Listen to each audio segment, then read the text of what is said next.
Shalom. Ya, selamat datang untuk kita semua di ibadah Family KJ Sabtu 27 Juli 2024.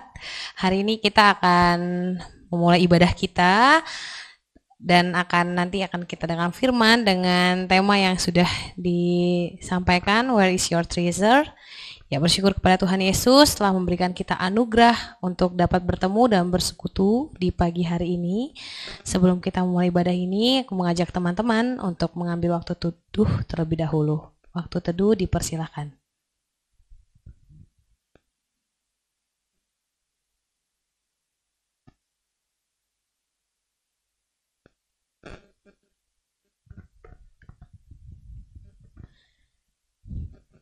Tuhan Yesus yang baik, kami bersyukur kepadamu karena Tuhan masih terus memelihara kami, memberikan kami kehidupan satu hari lagi Tuhan untuk bisa menikmati hari-hari di muka bumi ini bersama dengan teman-teman, orang-orang yang Tuhan hadirkan dalam kehidupan kami.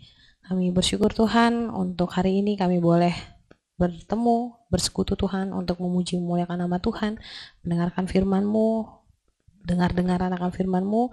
Dan biarlah Tuhan hari ini kami boleh menikmati Tuhan, boleh kami datang bersama-sama ke hadirat-Mu untuk belajar kepada Engkau, Allah yang kami kenal. Tuhan Yesus, kami juga berdoa untuk ibadah ini, biar Tuhan yang berkati jalan ibadah ini supaya boleh semua yang kami lakukan hanya untuk kemuliaan nama Tuhan, dan berkatilah teman-teman yang dalam perjalanan ke tempat ini ya Bapa, biar Tuhan yang boleh tibakan mereka di tempat ini dengan selamat tanpa kekurangan sesuatu pun. Ampuni segala dosa-dosa kesalahan kami Tuhan yang kami lakukan di hadapan-Mu, agar kami tetap layak disebut anak-Mu yang terkasih. Dalam nama-Mu kami sudah bersyukur, haleluya, amin. Ya. Pertanyaan tentang cara Tuhan mengasihiku muncul ketika sesuatu yang diharapkan tidak sesuai dengan apa yang sedang terjadi. Rasanya sulit melihat bahwa segala peristiwa adalah sebenarnya cara Tuhan mengasihi kita. Cara Tuhan menyatakan kasih-Nya sangat beragam, termasuk melalui hal-hal yang nampaknya sederhana seperti sinar matahari, petang yang datang, dalamnya laut, luasnya angkasa, dan bahkan sekedar harumnya kembang yang tetap semerbak. Oleh karena itu, apapun yang terjadi, bersyukurlah kepada Tuhan. Aku mengajak teman-teman semua untuk bangkit berdiri, kita nyanyikan lagu Cara Tuhan Mengasihiku.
Kita nyanyikan lagunya bait yang kedua.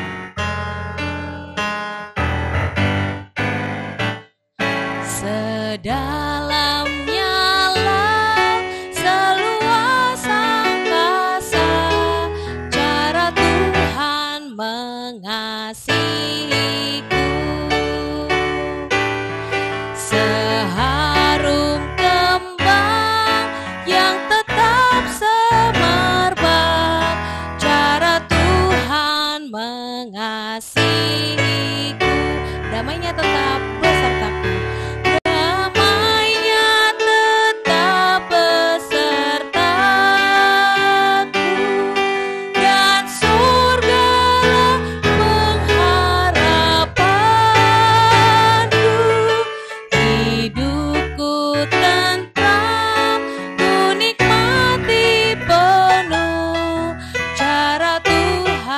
mengasihiku. Jemaat boleh duduk kembali.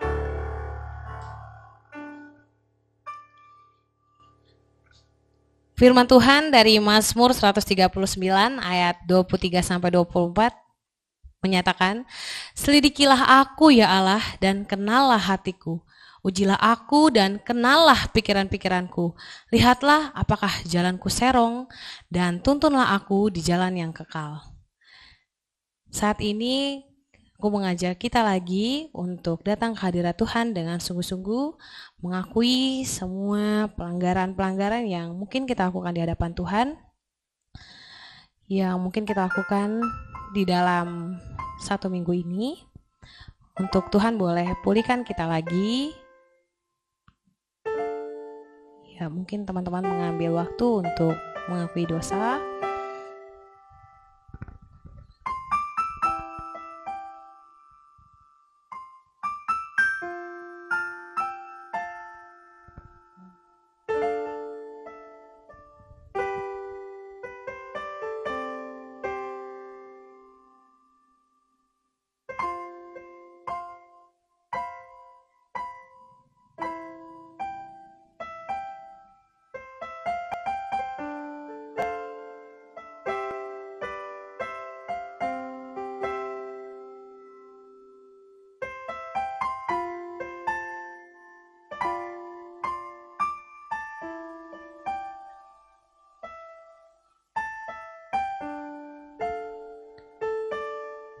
Kita nyanyikan lagu "Selidiki Aku, Lihat Hatiku Tuhan."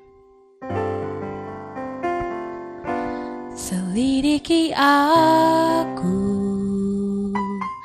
lihat hatiku,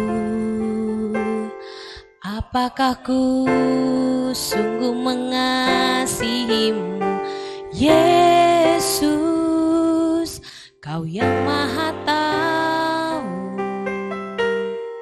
dan menilai hidupku. Tak ada yang tersembunyi bagimu. Telah kulihat kebaikanmu yang tak pernah habis di hidupku.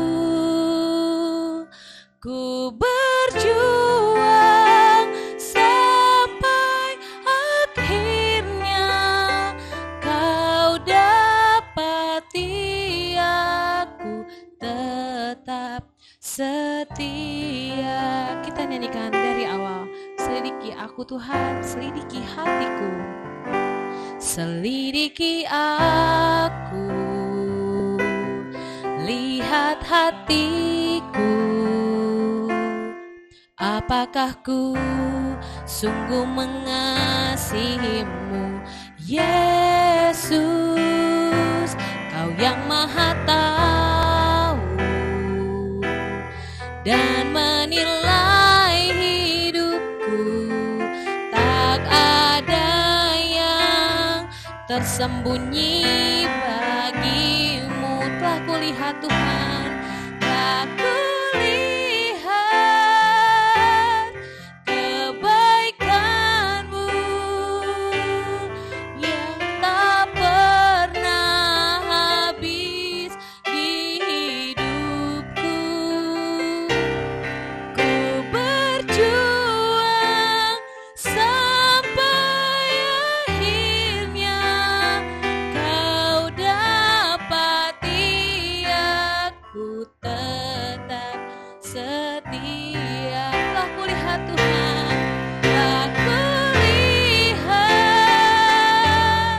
kebaikanmu yang tak pernah habis di hidupku. Ku berjuang sampai akhirnya. Juang sampai akhirnya Kau dapati aku tetap setia. Kau dapati aku tetap setia. Kau dapat tetap setia.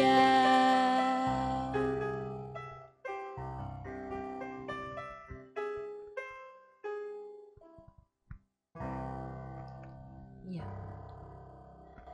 Sebentar lagi kita akan mendengarkan kebenaran firman Tuhan. Sebagai pengantar daripada firman Tuhan, saat mempersiapkan diri di pelayanan ini tentang where is your treasure, teringat akan ayat Alkitab Tuhan juga yang dari Amsal 27 ayat 19 mengatakan, seperti air mencerminkan wajah, demikianlah hati manusia mencerminkan manusia itu. Harta merupakan bagian yang tidak terpisahkan dari hidup. Namun seringkali kita memandang harta dengan cara yang kurang atau tidak tepat. Sebuah lagu sekolah minggu yang mungkin udah familiar bagi kita semua, yang isi liriknya adalah pertanyaan. Ada dua pertanyaannya, apa yang dicari orang dan apa yang dicari Tuhan. Sebagai pengikut Kristus, penting untuk melihat harta dengan sudut pandang yang benar. Pemahaman yang bijak terhadap harta akan menuntun kita untuk bertanggung jawab terhadap apa yang sudah Allah percayakan. Mari kita menyanyikan lagu ini, apa yang dicari orang, dan dilanjutkan dengan PKJ 271, bait yang pertama dan kedua.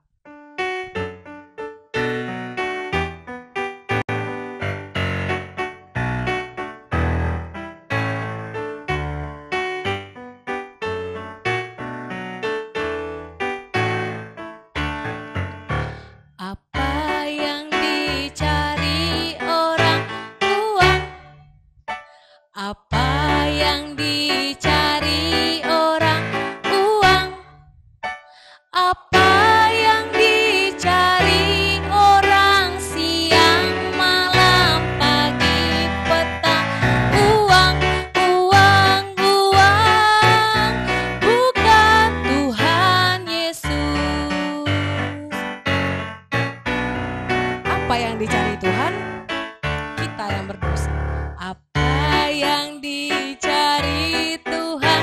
Saya. Siapa yang dicari Tuhan? Saya.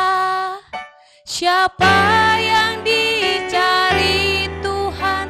Siang, malam, pagi, petang. Saya orang yang berdosa. Janganlah kumpulkan harta dunia fana, mengat merusak, pencuri membongkar. Janganlah kumpulkan harta dunia fana, mengat merusak, pencuri membongkarnya.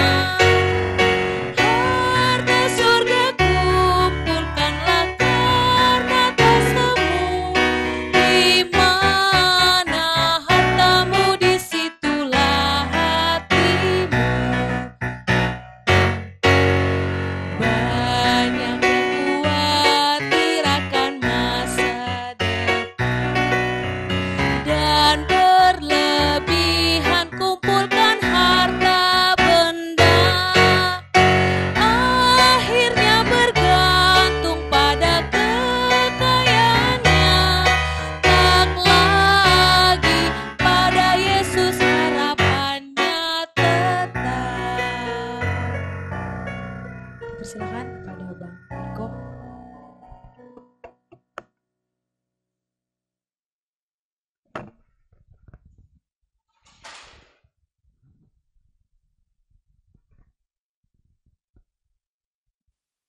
Selamat pagi teman-teman semua. Mari kita berdoa. Sejak awal ibadah ini, kami menyatakan kerinduan kami untuk mengasihi Tuhan yang telah habis-habisan mengasihi kami. Kami menyatakan kerinduan kami untuk memuliakan Tuhan. Kami menyatakan kerinduan kami untuk didapatkan setia oleh Tuhan. Namun pergumulan umat manusia, satu hal yang begitu menjadi pergumulan kami, sekalipun hati dan kerinduan kami mau mengikut Tuhan, kami terus ditarik untuk mencintai uang, untuk mencintai harta.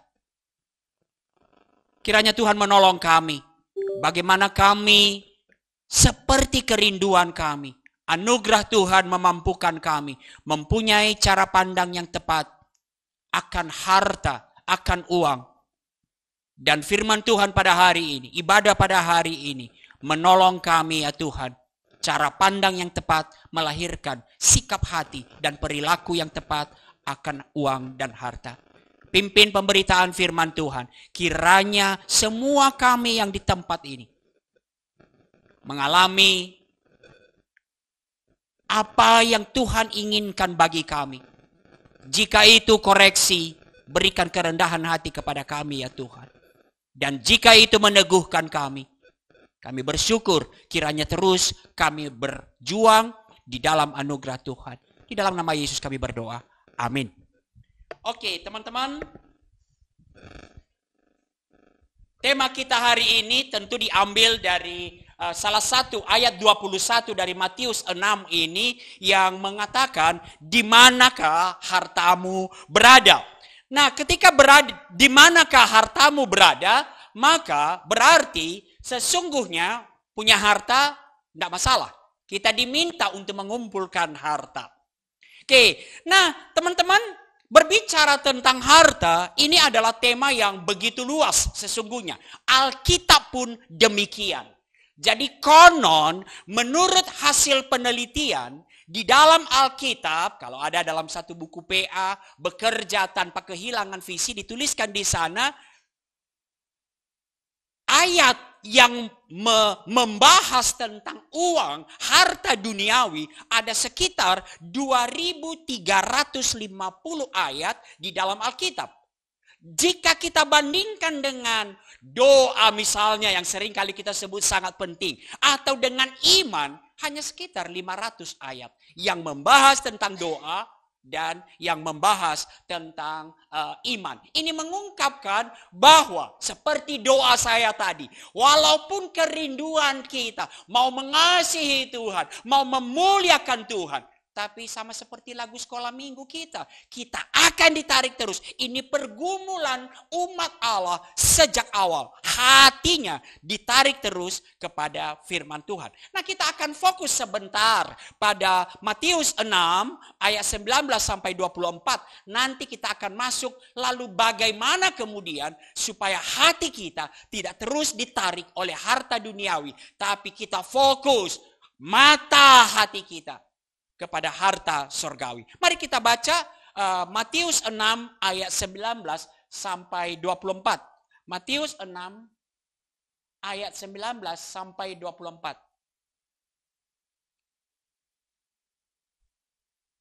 Oke. Saya bacakan buat kita semua. Janganlah mengumpulkan harta bagi dirimu di bumi, di mana ngengat dan karat merusakkannya, dan pencuri membongkar serta mencurinya. Namun kumpulkanlah bagimu harta di sorga, yang tidak dirusak oleh ngengat dan karat, dan pencuri tidak membongkar serta mencurinya. Sebab di mana hartamu berada, di situ juga hatimu berada. Mata adalah pelita tubuh. Jika matamu baik, teranglah seluruh tubuhmu. Jika matamu jahat, gelaplah seluruh tubuhmu. Jadi, jika terang yang ada padamu itu menjadi gelap, betapa gelapnya kegelapan itu. Tak seorang pun dapat mengabdi kepada dua tuan, sebab ia akan membenci yang seorang dan mengasihi yang lain. Atau ia akan setia kepada yang seorang dan tidak mengindahkan yang lain.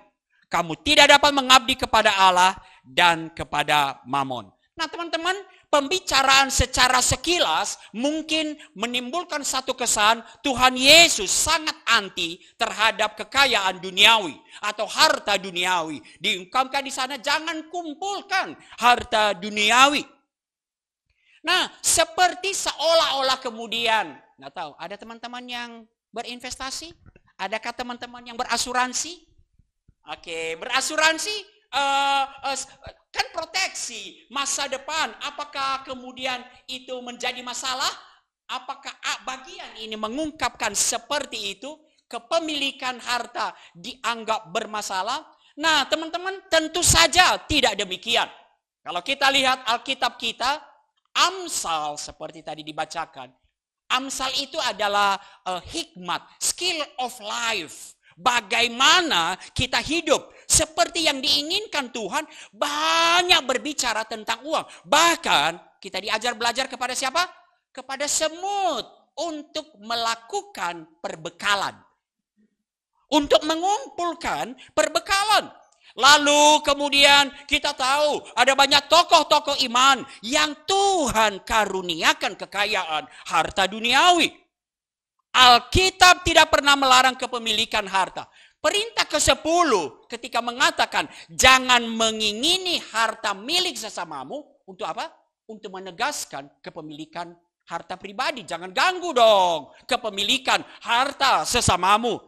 Jadi Alkitab tidak pernah melarang tentang kepemilikan harta atau asuransi atau investasi atau menabung. Allah tidak anti terhadap kekayaan. Lalu, kalau demikian, bagian yang kita baca ini berbicara tentang apa? Dan kalau kita lihat, seperti saya katakan tadi, tema kita hari ini diambil dari ayat 21. Ayat 21, di mana hartamu berada, di situ juga hatimu berada. Akar persoalannya adalah sikap hati. Sikap hati. Nah, teman-teman, biasanya nanti diminta apa hal-hal praktis, saran-saran praktis. Saya juga agak bingung memang saran-saran praktis karena berbicara tentang sikap hati. Bagaimana sikap hati kita arahkan secara praktis. Walaupun nanti kita akan melihat beberapa hal. Ini berbicara sikap hati atau apa yang Tuhan katakan. Jangan kamu kumpulkan harta di dunia. Itu berbicara tentang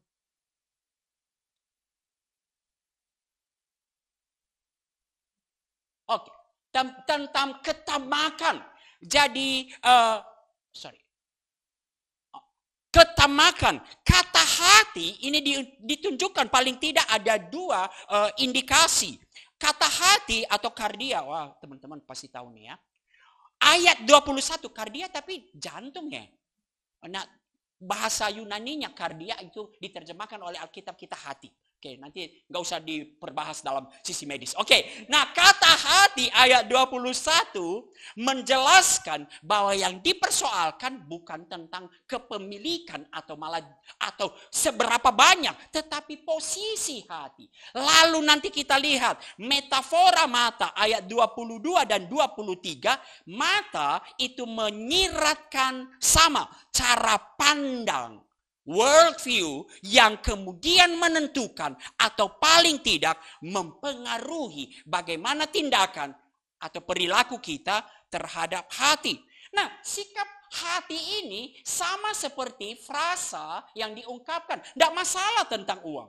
Tapi Rasul Paulus kemudian dan penulis Ibrani menggunakan frasa cinta uang, hamba uang. Nah, kalau kita lihat, apa kemudian itu yang dinyatakan? Janganlah kumpulkan harta, janganlah memiliki ketamakan, janganlah ketamakan itu tidak memiliki rasa cukup. James Bryan Smith dalam bukunya The Good and Beautiful Life, kalau nggak salah ya, mengatakan, menerjemahkan kemudian, ketamakan adalah satu keinginan berlebihan, sikap hati yang berlebihan, sikap hati yang mengarah kepada uang atau harta. Nah, jadi ketamakan itu kemudian Timothy Keller dalam bukunya, salah satu bab dalam bukunya Counterfeit Gods, ilah-ilah palsu, Allah-Allah palsu, mengatakan ketamakan, cinta uang atau hamba uang, ketika sudah sampai di situ, itu membawa satu berhala baru. Teman-teman, uang menjadi sumber identitas, kebahagiaan, dan keamanan kita. Uang menjadi sumber identitas, kebahagiaan, dan keamanan kita. Nah, teman-teman, saya balik lagi. Kalau persoalan hati, cinta uang, maka kalau ditanya, apakah teman-teman cinta uang? Dan mungkin anak-anak PMK gitu loh. Anak-anak PMDKJ gitu loh. Pasti kita akan menjawab, ya enggak lah. Saya mencintai Tuhan lebih dari segala-galanya. Saya hanya menyembah Allah yang hidup. Enggak mungkin uang menjadi berhala saya. Dan saya pun mengatakan hal itu. Saya pun setuju akan hal itu. Tapi saya ajak kita kemudian teman-teman, saya kembali berpikir 2350 ayat yang berbicara tentang uang itu menunjukkan ini realita pergumulan umat manusia sejak dari dulu. Saya ajak kita untuk membaca kutipan berikut ini yang mengingatkan kita, mungkin refleksi, akar persoalan adalah terletak pada hati. Richard Swenson dalam bukunya Margin, dia menuliskan begini, uang adalah rapor kehidupan.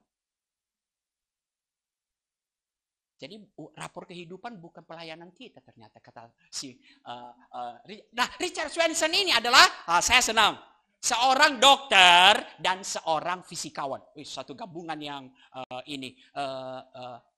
makhluk hidup dan makhluk mati, benar ya? Fisikawan dan seorang dokter. Dia mengatakan, enggak, bukan tentang pelayanan, rapor kehidupan kita. Rapor kehidupan kita adalah uang. Sekalipun kita berkata, aku mau mencintai Tuhan. Michael Griffiths dalam bukunya Take My Life atau sudah diterjemahkan Ambillah Aku Melayani Engkau berkata begini. Tak ada sesuatu yang demikian praktis untuk menguji kasih kita kepada Kristus dan sesama daripada sikap kita terhadap uang dan harta kekayaan kita. Enggak ada.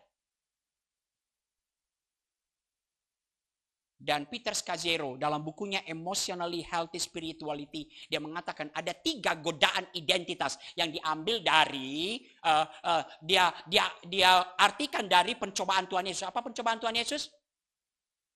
Kalau kamu anak Allah, jadikanlah ini satu prestasi, benar ya? Lalu dibawa kemana? Ada 2 versi itu ya. Oke lah, kita ke bubungan dulu. Kalau kamu anak Allah, jatuhkanlah popularitas. Hebat. Lalu yang terakhir, di bawah gunung. Ini semua akan kuberikan kepadamu tentang apa? Kepemilikan harta. 3 godaan besar identitas. Dan Peter Scazzero mengatakan salah satunya adalah harta. Maka sebelum saya masuk kepada expose, teman-teman mungkin bagus lagu kita tadi. Selidiki aku ya Tuhan. Nah ini kita coba cek. Apa yang biasanya menjadi sumber kebanggaanku? Apa yang melekat pada badanku? Saya juga pernah seperti itu. Saya dengan sombongnya berkata, maaf dulu, teman-teman, kalau teman-teman PMK ngasih baju sama saya nggak pernah pakai. Saya ngomong, agak gatel saya kalau pakai baju seperti itu. Apa? Apa yang menjadi sumber kegembiraanku? Apakah sumber kegembiraanku? Teman-teman, sumber kegembiraannya kapan? Teman-teman bukan model gajian sih ya kalau bulanan ya. Oh, gajian juga ya. Apa yang menjadi sumber? Kenapa kemudian sumber kegembiraan kita dalam bekerja? Hore, gajian.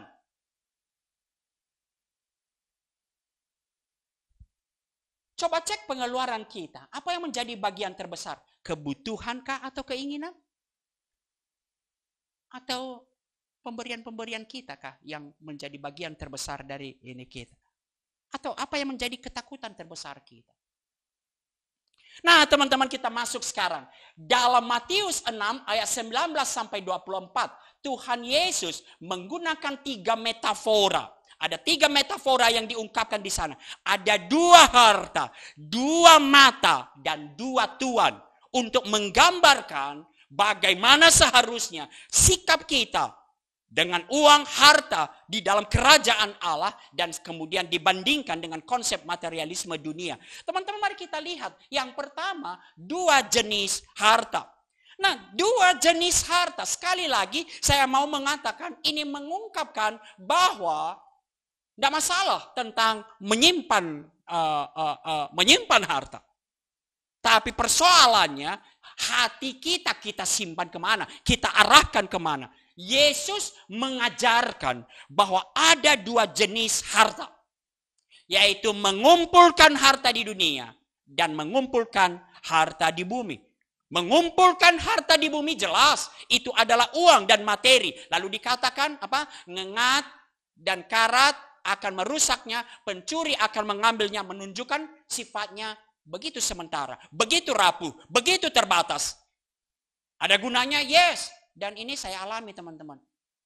Mudah-mudahan kalau nanti saya cari kerjaan setelah dari perkantas, nggak diminta skripsinya. Seluruh skripsi saya, apapun. Bahkan dulu belum zaman ini ya, belum ada waktu zaman saya, belum ada PDF, belum ada macam-macam itu. Semua betul-betul hard copy dan semua dimakan ngengat. Jadi saya agak ragu-ragu sekarang ngaku sarjana fisika. Nanti kalau ditanya mana skripsimu? Nggak ada. Nah teman-teman, sifatnya sementara.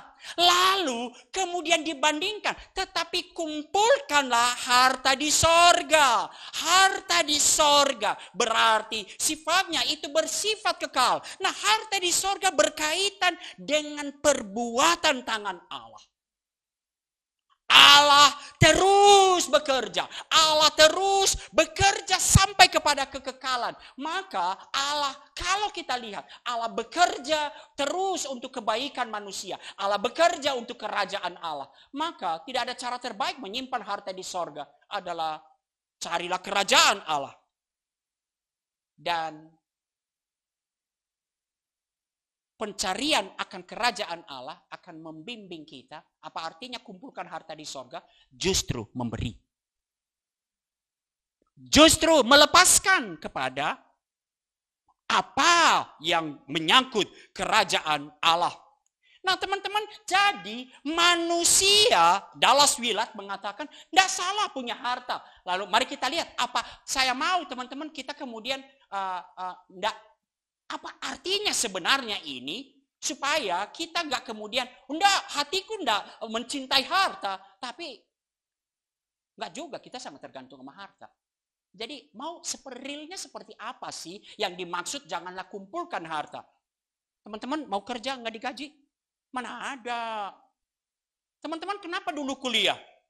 Kuliah dulu baik-baik, cari kuliah yang baik. Emang mau memuliakan Tuhan awalnya? Ya enggak lah. Untuk kehidupan yang lebih baik.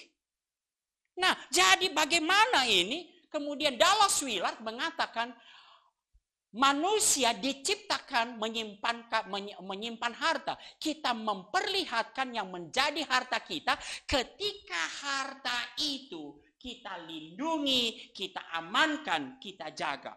Maka itulah yang dibilang Yesus. Yang mana yang kita jaga, yang mana yang kita lindungi, terus menerus. Tidak tentang gak boleh memiliki. Oke. Jadi Yesus tidak sedang mengajar untuk membuang harta. Kalau teman-teman salah nanti setelah baca Alkitab ini, buang harta, buangnya ke tempat yang benar, ke sini. Gak usah ini maksudnya saya. Nah maksudnya tidak membuang. Ya, tetapi mengajarkan kita hati kita ini yang mana yang paling kita jaga, yang mana yang paling kita simpan. Jadi teman-teman, saya ini maafkan saya kalau saya tidak dapat membuat diksi yang bagus. Kan gini, kita dapat berarti pilihan, kita dapat menginvestasikan waktu, sumber daya dan emosi dalam harta dunia atau menyimpan harta di sorga. Tapi bukankah dua-duanya kita lakukan? Benar gak?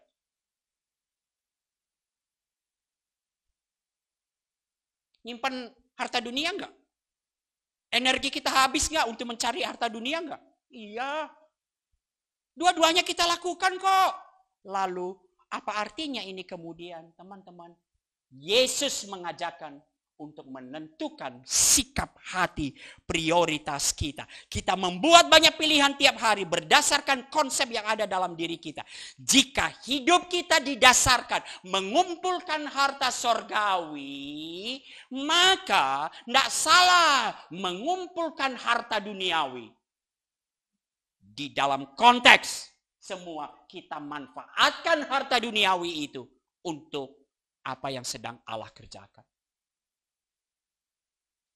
Jadi harta duniawi kemudian harta di dunia tidak akan menguasai kita, tidak akan mengontrol kita. Tapi kita tidak salah mengumpulkan harta duniawi. Tapi hati kita bukan untuk itu. Kita kumpulkan harta duniawi untuk kemudian kita manfaatkan kepada hati kita yang sesungguhnya. Arah hati kita yang sesungguhnya, yaitu pencarian kerajaan Allah. Itu yang pertama. Yang kedua, kita bicara Yesus kemudian memberikan metafora kedua. Jadi gak salah ya, kumpulkan harta duniawi. Tapi hatimu kepada mengumpulkan harta surgawi. Maka kumpulkan, bahkan saya katakan, kumpulkan harta duniawi sebanyak-banyaknya. Yang dimanfaatkan untuk proses kerajaan Allah. Itulah mengumpulkan harta surgawi. Ini tidak berbicara tentang perbuatan baik yang kita simpan kemudian di sorga. Tapi bagaimana seluruh sumber daya kita, itu kita arahkan, hatinya kita arahkan kepada pencarian kerajaan Allah. Nah, kemudian dua jenis mata, Yesus sedang berbicara mengenai hati kita atau cara pandang kita. Sinclair Ferguson mengatakan dalam bukunya tentang ngomong-ngomong, bagian ini adalah bagian dari khotbah di bukit ya. Jadi khotbah di bukit, Matius pasal 5 sampai pasal 7 itu adalah khotbah di bukit yang terkenal itu. Nah, Sinclair Ferguson mengatakan Alkitab menegaskan hal menetapkan mata dan hati merupakan dua hal yang sama, yaitu mengarahkan perhatian serta memusatkan seluruh energi pada satu hal. Nah, tapi menarik sekali, nih sekarang mulai ini. Yesus ketika berbicara mata, dituliskan di sana, ada mata yang baik, ada mata yang jahat. Yesus menggunakan ilustrasi yang umum di zaman itu. Mata yang baik pada zaman itu merujuk kepada orang yang bermurah hati. Lalu mata yang jahat, mata yang gelap mengacu kepada orang yang pelit dan iri. Sehingga dikatakan, Yesus berkata bahwa melalui ekonomi kerajaan Allah, kita bisa mengumpulkan harta duniawi. Tapi mata hati kita arahkan kepada pemberian kerajaan Allah. Kita arahkan kepada sesama. Kita arahkan kepada banyak hal. Kembali bagaimana memanfaatkan harta duniawi dalam konteks harta sorgawi. Kemurahan hati adalah sifat seorang yang hidup di dalam kerajaan Allah. Dan kenapa dikatakan kalau matamu gelap, maka makin gelap. Makin kita mencintai uang, maka kita, teman-teman, seorang yang pertama kali dicatat sebagai orang terkaya di dunia siapa? John Rockefeller namanya. Dan satu ini $1 more, $1 more. Begitu gelap. Tetapi kemudian dicatat di akhir kehidupannya. Saya nggak tuliskan di sini, dicatat. Saya sudah mendapatkan harta. Banyak hal. Tetapi gelap tidak akan pernah mendatangkan kebahagiaan buat saya.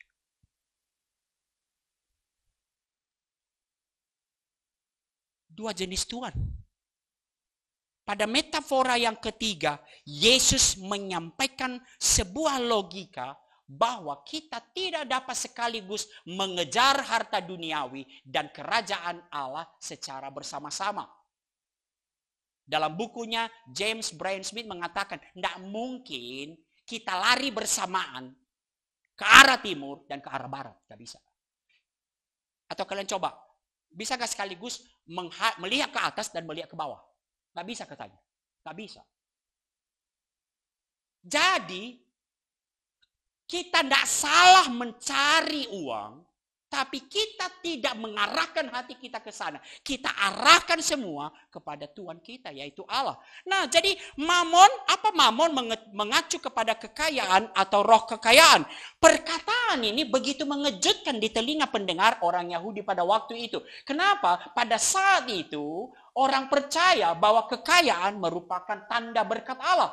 Dan Yesus menyebut dengan begitu tegas, menyebut mamon sebagai Tuhan. Teman-teman, uang dan kekayaan memang bisa menyerupai Tuhan. Kalau kita lihat, rasa aman kita yang paling banyak kalau apa? Kita pede kalau lagi apa? Punya uang. Kayaknya pede kita. Bahkan dalam pelayanan pun, kita paling pede jadi ketua panitia. Kalau dananya sudah ada. Serius.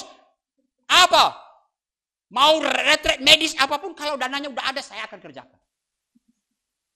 Seolah pergumulan, permasalahan setiap retret hanya apa? Dana.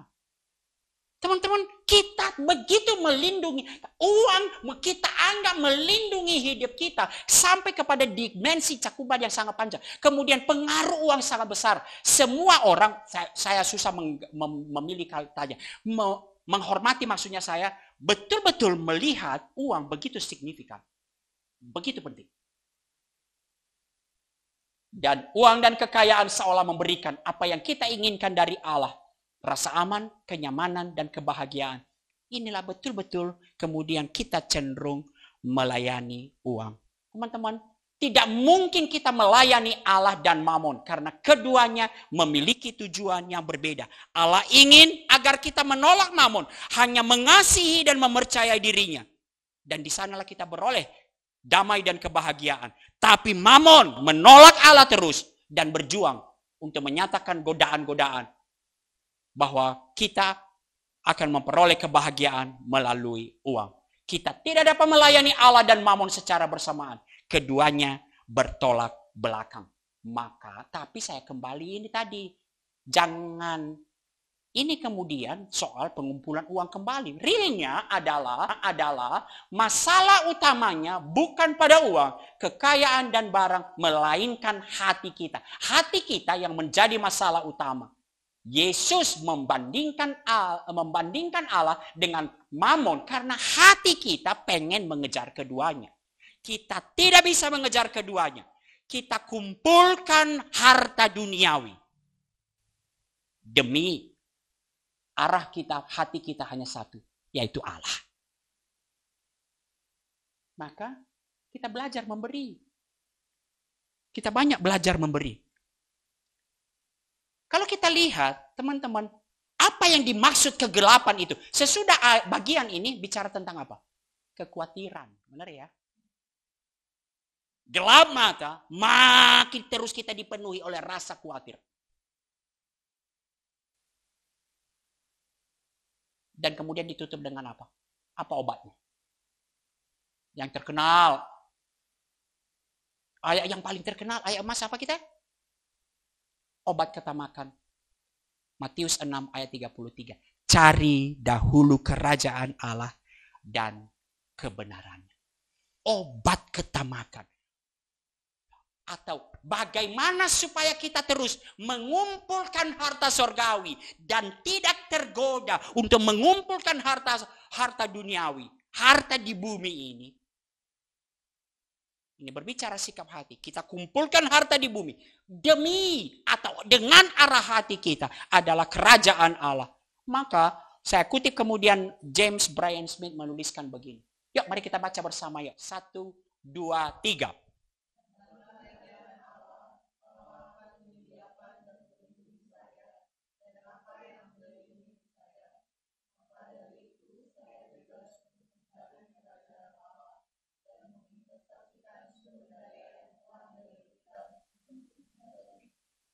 Salah mencari uang? Gak salah. Tapi investasikan uang kita untuk terus mencari Allah. Mencari kerajaan Allah. Itulah kumpulkan harta surgawi. Harta di sorga. Teman-teman, Konteksnya adalah kerajaan Allah. Kerajaan Allah memberikan perspektif baru mengenai uang. Allah bekerja untuk kebaikan kita. Dia memiliki sumber daya yang tidak terbatas. Allah selalu dapat memberi. Maka kita tidak akan pernah belajar untuk tidak pernah tergantung kepada uang. Setelah saya ekspos kemudian Matius 6 ini teman-teman.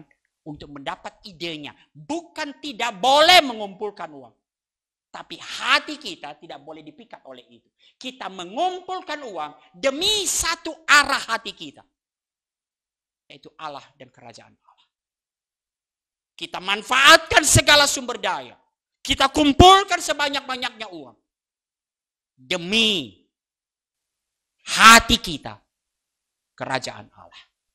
Nah teman-teman, sebelum ini kemudian saya rangkum semua dari satu artikel Timothy Keller. Timothy Keller, saya buka dengan bagaimana cara pandang kita kemudian. Christian worldview tentang harta ini. Secara umum, bagaimana membangun cara pandang Kristen. Timothy Keller dalam bukunya tentang bekerja, apakah pekerjaan Anda bagian dari pekerjaan Allah, dia menuliskan. Tidak seperti cara pandang dunia lainnya, pandangan Alkitabiah memahami hakikat, masalah dan kehidupan umat manusia pada dasarnya adalah relasional. Yaitu didasarkan pada relasinya dengan Allah. Kita dahulu diciptakan sebagai suatu relasi dengan Allah. Kita kehilangan relasi dengan Allah melalui dosa. Tetapi redemption membawa kita, menebus kita kembali ke dalam satu relasi dengan Allah melalui keselamatan dan anugerahnya. Maka kita juga melihat, saya rangkum kemudian, melihat Christian worldview mengenai uang. Tidak salah, money and God kita akan lihat hari ini. Saya tidak memang membahas secara banyak. Inilah kalau kita lihat bagaimana kita memandang uang dan harta. Di dalam penciptaan, Tuhan adalah pencipta, maka Dia memiliki segalanya. Ada bagus, saya lupa di Korintus berapa tuh yang mengatakan, adakah yang engkau punya yang tidak engkau terima? Dan kalau tidak ada yang engkau punya yang tidak engkau terima, mengapa engkau begitu penting memegahkan diri? Bukankah seharusnya setiap apa yang kita terima, harta uang, akan terus mengingatkan kita Allah dan anugerahnya? Dia pemilik. Teman-teman, tidak peduli berapa banyak Anda bekerja keras, seperti pencapaian Anda, semua yang Anda miliki adalah pemberian Tuhan. Jadi Tuhan tidak melepaskan kepemilikan atas ciptaannya ketika Ia mempercayakan ke tangan kita. Maka ada stewardship atau penata layan. Kita hanya dipercayakan tentu dengan tujuan Allah. Inilah uang di dalam penciptaan, di dalam creation. Tetapi betul, di dalam kejatuhan manusia, kemudian uang yang tadinya milik Allah dipercayakan kepada kita, lalu kemudian my money is mine. Uang adalah punyaku. Lalu kemudian karena dosa, lalu kemudian uang, hati kita dikuasai oleh uang. Uang menjadi memperbudak kita. Uang mempunyai kuasa yang begitu berkuasa atas kita. Itulah sebabnya Ibrani menggunakan hamba uang. Nih, saya nggak tahu saya dapat dari mana ini. Ini mungkin dulu ada pernah dulu buku 7 Habits ya. Nah ini juga ada 7 Habits of Highly Successful People. Seperti lagu kita tadi. Apa yang dicari orang? Uang. Nah, make money. Make some more money. Make lots more money. Make even more money. Keep making money. Don't stop making money. Repeat. Kembali ke atas. Itu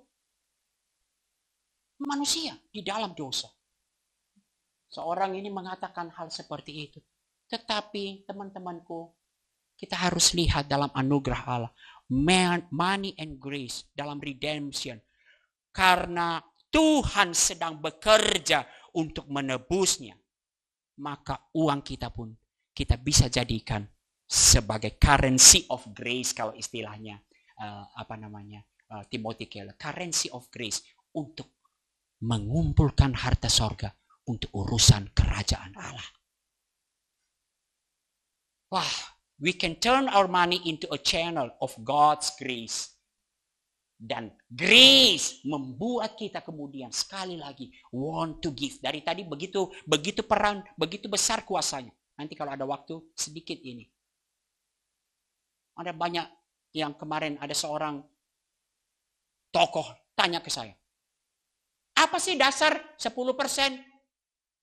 Ya ini masalah. Di mana di Alkitab? Maksudnya dasar 10% itu dari, dia pakai istilah-istilah ekonomi. Dari apa istilahnya? Ya kalau penjualan umum atau dari untung yang bersih.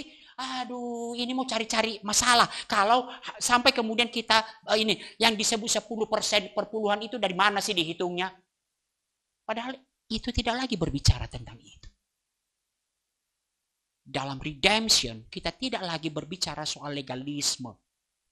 Tetapi bagaimana seluruh sumber daya yang Tuhan percayakan kepada kita menjadi channel of God's grace.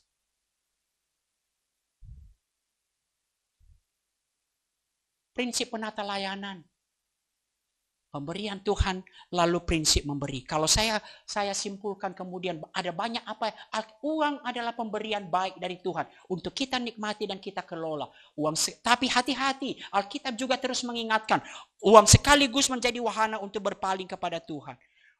Uang bukan yang terpenting, mempunyai keterbatasan, tetapi juga kita dinyatakan uang diberikan untuk kemudian channel of grace. Bermurah hati. Sekarang saya masuk kepada bukan langkah praktis sih. Bicara sikap hati. Gimana sih membentuk sikap hati? Ada langkah-langkah praktis membentuk sikap hati. Maka kalaupun nggak praktis-praktis amat, ya maafkanlah saya. Ini, oke. Nah, nggak praktis kan? Kristus. Nah teman-teman, berhala uang. Lihat ya, godaan uang begitu kuat. Hanya dapat ditaklukkan oleh Injil. Makin kita, Kristus satu-satunya harta yang berharga. Teman-teman, Ibrani ini saya bingung. Penulis Ibrani ini bagaimana bisa sampai ke sini. Memang kamu telah merasakan penderitaan orang-orang hukuman. Dan ketika hartamu dirampas, kamu menerima hal itu dengan sukacita. Sebab kamu tahu bahwa kamu sendiri memiliki harta yang lebih baik dan lebih tetap. Saya juga belum sampai ke situ. Kalau harta saya dirampas, mau gue tonjok juga. Tapi ini menolong kita lihat.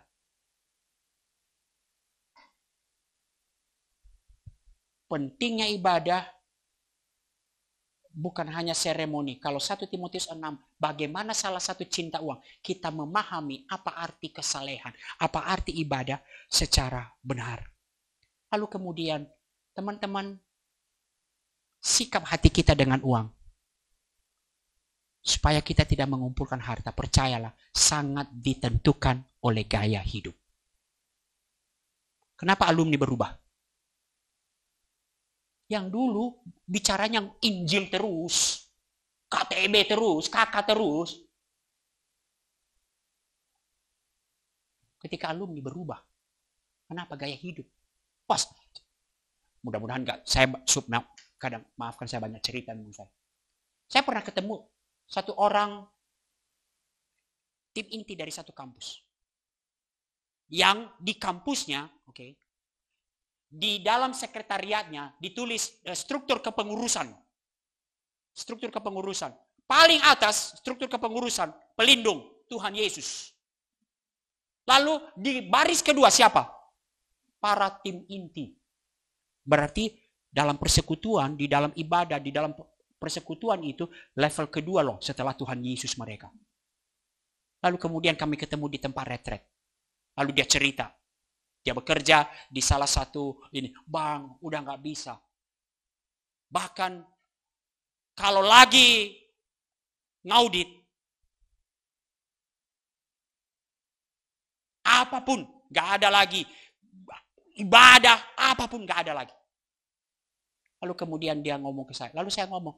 Dia ngomong ke saya, dia nangis-nangis. Lalu saya ngomong, kalau nggak ada jalan keluarnya, kalau kamu nggak bisa keluar dari permasalahan itu, lalu kembali ke kamu bagaimana? Lalu dia bilang ke saya, Tapi gimana bang? Lalu dia tunjukin, sama pulang. Dia tunjukin ininya. Ini gimana bang? Aku udah mulai cicil ini. Oh. Lalu kemudian dia rohanikan, tahu nggak? Dia ingat. Saya ingat banget. Kami lagi di tempat retret. Saya udah mulai memikirkan, lagi mulai cicil mobil bang. Kan mobil juga berguna untuk adik-adik kalau retret. Saya tatap dia. Emang berapa kali sih kamu retret, kamu bawa mobilmu untuk retret? Kita sampai memanipulasi, merasionalisasi segala sesuatu. Ketika itu, teman-teman, wow, apakah Kristus satu-satunya harta yang berharga bagi kita? Lalu kedua tadi, simplicity, gaya hidup. Cukupkanlah dirimu dengan apa yang ada padamu. Dalam 1 Timotius, bagaimana sebab asal ada makanan dan pakaian, cukuplah. Nah, agak berat ini ya. Ini juga masih kita pertentangkan. Yang disebut asal ada makanan apa bang? Tempe tahu cukup enggak? Oke, mari kita. Saya tidak. Itu teman-teman, saya tidak berbicara tentang ini loh ya. Legalisme, ngerti nggak maksudnya? Nanti teman-teman nggak bisa masuk ke restoran. Tidak berbicara sama sekali tentang ini nggak boleh, nggak boleh. Saya paling tidak mau menjawab itu. Tapi ini berbicara bagaimana sikap hati kita. Sikap kita terhadap uang terkait dengan gaya hidup. Simplicity akan melahirkan gaya hidup sederhana. Dan ingat, kesederhanaan dimulai dari fokus di dalam, bukan mengejar kesederhanaan di luar. Kalau kita mengejar kesederhanaan di luar, yang ada adalah kita menyangkal denial. Oke, saya udah ngomong gini nih. Waktu dulu saya direktur, ada orang ngomong, sama aja transportasi. Saya nggak, mudah-mudahan saya nggak menyebut merek mobil ya. Dulu mobil saya ini sama aja. Itu mah denial. Nggak boleh gerak-gerak dari sini kan? Itu denial. Ngerti kan maksudnya? Beda nggak? Naik mobil merek ini dengan merek itu. Ya beda. Ngerti kan maksudnya?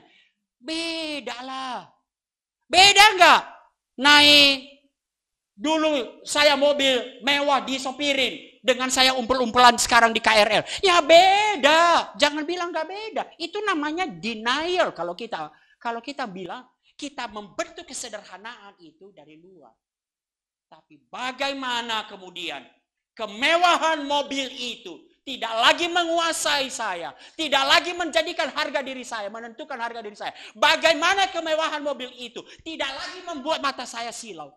Itulah simplicity, itulah dari data. Teman-teman, bagaimana caranya? Saya kutip dari Richard Lamb, menjadi murid Yesus di kehidupan nyata, Tuhan harus menjadi kehidupan. Satu kesalahan kita adalah dalam membuat prioritas-prioritas, kita menganggap, Tuhan yang pertama, lalu semua itu tabrakan. Teman-teman, kalau cara hidup kita banyak pusat, maka hidup beragam pusat. Seharusnya hidup God at the center. Apapun, komunitas, gereja, pekerjaan, gaya hidup, semua ditentukan oleh kebenaran Allah dan kebenarannya, oleh kerajaan Allah. Richard Lamb sampai begini, jika hidup kita memiliki beragam pusat, yang dihasilkan adalah kompleksitas. Kenapa kompleksitas? Kalau hidup kita, semua kita pertimbangkan ini. Tapi kalau segala macam aspek hidup kita, Tuhan di tengahnya, maka yang ada adalah kemudian melahirkan gaya hidup sederhana. Teman-teman, hidup berpusatkan Allah, maka pencarian, prioritas, nilai-nilai kita adalah kerajaan Allah. Ini yang membuat simplicity. Saya kutip apa yang David Livingstone mengatakan begini. Saya tidak memberikan, saya tidak memberikan satu nilai kepada satu pun yang saya miliki kecuali itu dalam hubungannya dengan kerajaan Allah. Jadi sekali lagi teman-teman, kita bukan tidak boleh mencari uang. Carilah. Tapi kemudian kita tempatkan itu dalam relasinya dengan kerajaan Allah. Lalu ketiga, mari kita mempercayai Tuhan. tadi ketika dikatakan janganlah jadi hamba Tuhan, maka terus ayat berikutnya, karena Allah telah berfirman, aku sekali-kali tidak akan membiarkan engkau dan aku sekali-kali tidak akan meninggalkan engkau. Sebab itu dengan yakin kita dapat berkata, Tuhan adalah penolongku, aku tidak takut. Apakah yang dapat dilakukan manusia terhadap aku? Teman-teman, kalau saya sharing ini, saya bukan berarti minta dikasihani. Saya sharing, Tuhan telah melakukan, menyelesaikan bagian. Apa dulu ketakutan utama saya? Apa dulu ketakutan orang tua saya ketika saya menyerahkan diri? Orang berkata, anakmu akan makan apa? Anakmu akan sekolah apa? Dan saya janji di hadapan Tuhan. Sampai sekarang saya janji di hadapan Tuhan. Saya sangat ini dengan apa yang dinyatakan di kampus saya sekolah di STTRI, lalu kemudian dikatakan, kalau kamu tidak punya uang, tidak boleh cerita kepada orang lain.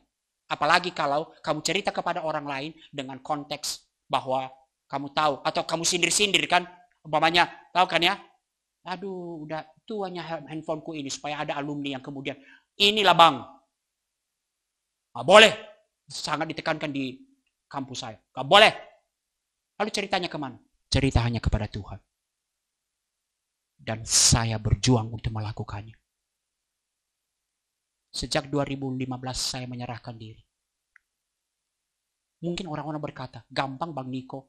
Bang Niko bisa cerita ke siapa? Ada banyak teman-temannya. Saya belajar untuk tidak mau cerita. Cerita kepada Tuhan. Dan itu saya amini bahwa itulah jalan Tuhan untuk memenuhi keperluan-keperluan saya. Itu iman saya.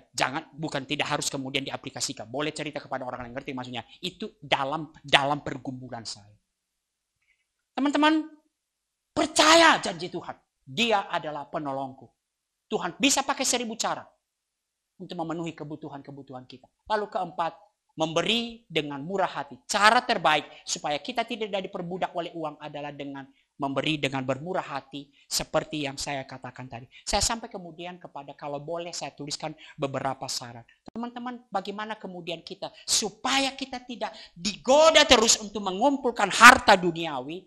Teman-teman, mari kita mendisiplinkan keinginan-keinginan dan mendefinisikan kembali kebutuhan. Belilah segala sesuatu berdasarkan kebutuhan, bukan berdasarkan keinginan. Jangan membeli barang secara impulsif. Tahu membeli barang secara impulsif? Tadi kita mau ke mall, tujuannya bukan itu. Tapi lalu ada tulisannya, sale. Nggak berguna pun bagi kita, kita beli. Itu impulsif. Apalagi nih ini ya, saya bukan nggak cowok juga sih, nggak harus teman-teman cewek. Manis, cute, padahal nggak ada tujuan kita beli itu loh. Lawanlah keinginan untuk memiliki barang seperti yang dimiliki orang lain. Berperanglah melawan iklan, termasuk iklan, ini tadi terpotong, termasuk iklan potongan harga, diskon. Dan jangan menimbun barang. Lalu kemudian teman-temanku, hati-hati dengan uang, utang. Amsal 22 ayat 7, orang kaya menguasai orang miskin, yang berhutang menjadi budak dari yang menghutang. Sedapat mungkin hindarilah berhutang. Kenapa saya katakan sedapat mungkin hindarilah berhutang? Teman-teman bisa, saya bukan financial planner ya. Jadi teman-teman bisa belajar, ada hal-hal yang mungkin tidak terhindarkan kita melakukan utang. Umpamanya apa? Di konteks perumahan di Indonesia ini. Kita kumpulkan uang, nggak kekejar-kejar, ngerti nggak maksudnya? Ya, itu. Nah, teman-teman harus bisa melihat, nanti saya ini, hidup dalam batas hasil tuaian Anda, ada perhitungan orang-orang. Bagaimana ada yang mengatakan utang maksimal hanya 1/3 dari ini. Saya tidak mengajarkan hal itu hari ini. Tapi, pertimbangkan betul-betul. Apalagi di zaman sekarang. Beli motor kan sekarang nggak usah bayar DP, bawa aja mobil motornya.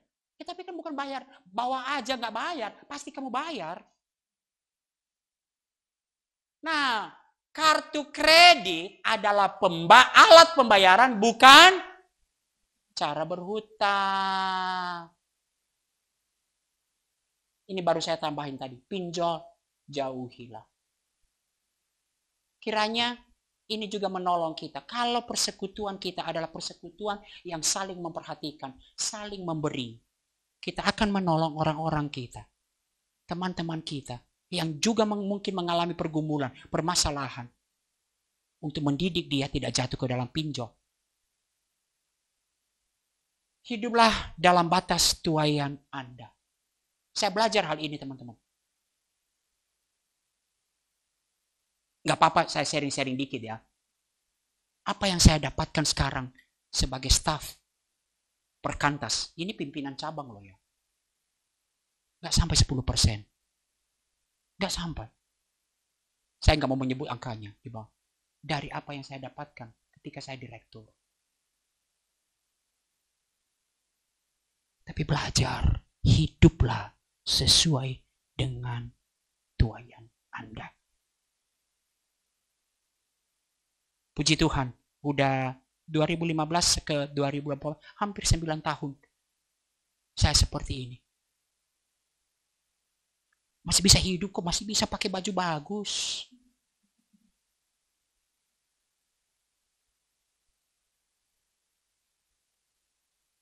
Lalu disiplin memberi. Syarat terbaik supaya kita tidak diperbudak uang, sekali lagi bermurah hati untuk memberi. Beri bagi pekerjaan Tuhan di gereja, lembaga pelayanan, orang-orang yang membutuhkan. Persembahan merupakan satu ungkapan syukur dan satu pengakuan bahwa aku tidak akan tergantung oleh uang. Itu kemerdekaan, itu memberikan persembahan. Merdeka, aku tidak tergantung daripada uang. Uang adalah pemberian Tuhan. Maka teman-teman, semua itu datang dari berkat. Memberi persepuluhan dan perpuluhan, saya tidak, ini seharusnya dalam kurung, atau perpuluhan dalam istilah sekarang, mulai dari sekarang. Sisihkan, bukan sisakan. Ada anomali teman-teman. Ada banyak alumni gini nih. Nanti kalau gede, baru akan ngasih persembahan. Anomali. Tahu? Dulu gaji saya pertama kali masuk, 750 ribu. Saya pertama kali kerja di satu perusahaan. Melepas 75, kalau dasarnya kira-kira lah ya. Kalau dasarnya 10%, melepas 75 ribu, saya gampang. Kenapa? Apa sih yang bisa didapat dengan 75 ribu? Ketika gaji saya 2 digit. Berapa digit persepuluhannya? 1 digit dong. Kalau katakanlah 10 juta. 1 juta. Udah mulai mikir. Ketika gaji saya sebut enggak ini 100 juta. Berapa ininya? 10 juta. Enak memberi 10 juta? Enggak. Kenapa udah mulai mikir? 10 juta saya udah bisa ke Singapura. Udah bisa ke ini, udah bisa beli itu. Anomali, teman-teman. Makanya hati. Tahu? Ini saya tuliskan tadi. Saya dulu memberi perpuluhan. Tentu persentasenya besar. Jumlahnya besar. Tapi saat ini pun saya masih mendukung pelayanan Tuhan. Bahkan mungkin saya sangat ini dengan bukunya Michael Griffiths. Ambillah aku melayani engkau. Dia tidak menyatakan gunakan 10%. Baharui terus sampai dia berkata, berikanlah sampai terasa sakit.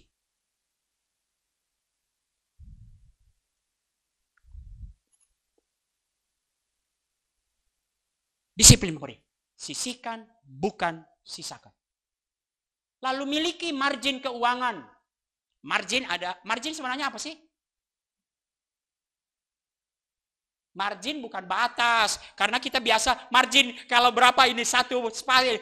Margin itu sisa, ekses. Ngerti gak maksudnya? Ekses itulah margin. Biasanya menyisihkan sebagian penghasilan sebagai tabungan. Jadi sisihkanlah. Ada konsep orang menggunakan untuk dana darurat. Itu semua. Menabung adalah sikap bijak untuk mengelola keuangan. Untuk tidak tergantung kepada keuangan. Bukan karena khawatir. Oke. Menabung adalah hal itu. Lalu jangan mudah tergiur dengan investasi dengan keuntungan besar. Kalau tujuan kita untuk memiliki margin keuangan adalah sikap bijak untuk mengelola keuangan masa depan, maka seharusnya kita tidak pernah tergoda untuk keuntungan yang besar. Kenapa? Ada hukumnya kan? Keuntungan investasi itu selalu keuntungan besar, resikonya juga besar. Oke, lalu terakhir kemudian teman-teman. Mungkin teman-teman pikir nggak ada hari ini. Miliki rahasia berkat Sabat. Tadi apa lagu kita? Pagi, siang, malam apa? Apa tadi lagu? Apa? Pagi, siang, malam. Makanya Sabat berhenti kamu. Kenapa? Dunia sekarang mengatakan produktivitas kejar. Maka sampai dalam si Timothy Keller lagi saya kutip, banyak saya baca artikelnya, dia bilang gini, duniamu tidak akan runtuh, kamu tidak akan mati kelaparan. Ketika kamu sabar, percaya Tuhan memelihara kamu. Maka dia katakan, Sabat adalah sebuah deklarasi kemerdekaan. Bahwa aku tidak dilindungi, aku tidak rasa amanku. Bukan oleh uang, tetapi oleh Allah yang melindungi kehidupanku. Dalam artikel itu ada salah satunya loh, untuk dokter-dokter yang terus melihat musim kehidupannya tidak ada musim berhenti. Nanti teman-teman, kalau saya masih dapat ini artikelnya saya akan kasih. Salah satu yang dia sorot adalah orang dari sisi kedokteran yang kalimatnya gimana sih? Kita harus berhati-hati untuk tidak membenarkan diri ketika tidak memiliki waktu Sabat dengan alasan kita menjalani sebuah musim. Padahal kenyataannya musim itu tidak akan pernah berakhir. Miliki. Sabat memberikan keseimbangan. Sabat yang saya lebih senang, Sabat adalah sebuah deklarasi kemerdekaan. Bahwa aku aman, aku hidup. Bukan karena uang, bukan karena hak, tapi oleh Tuhan yang menjagaku, Tuhan yang melindungiku. Oke, saya tutup kemudian. Dari tadi saya tutup, belum juga saya tutup. Saya masuk kepada bagian akhir. Teman-teman, saya tutup dengan Markus 10 ayat 17 sampai 27. Teman-teman bisa lihat, saya nggak akan baca. Markus 10 ayat 17 sampai 27, ingat cerita apa? Cerita ada seorang anak muda, ia memiliki di sana. Kalau teman-teman lihat, ia betul-betul memiliki kesungguhan untuk mencari Yesus. Dari mana dia tunjukkan? Ada kata berlari-lari. Benar ya? Lalu kemudian dia bertelut. Berarti ini serius banget. Bukan orang main-main ini. Bukan orang yang mengatakan, agak penting Tuhan. Enggak. Dia lari-lari, dia bertelut. Lalu ia memiliki niat baik. Dia tanya, apa yang harus kuperbuat untuk memperoleh hidup yang kekal? Berarti dia tahu pentingnya kehidupan kekal. Benar? Ia datang kepada pribadi yang tepat. Yesus. Tapi akhir dari cerita itu mengapa gagal? Karena Tuhan ngomong ke dia, jual hartamu dan mari ikut aku. Lalu kemudian bagian terakhir itu dituliskan. Dia pulang pergi dengan sedih. Mengapa? Sebab banyak hartanya. Disitulah hatinya. Di situ hatinya. Ini slide tersebut. Yuk mari kita baca ya sampai di sini. 1, 2, 3.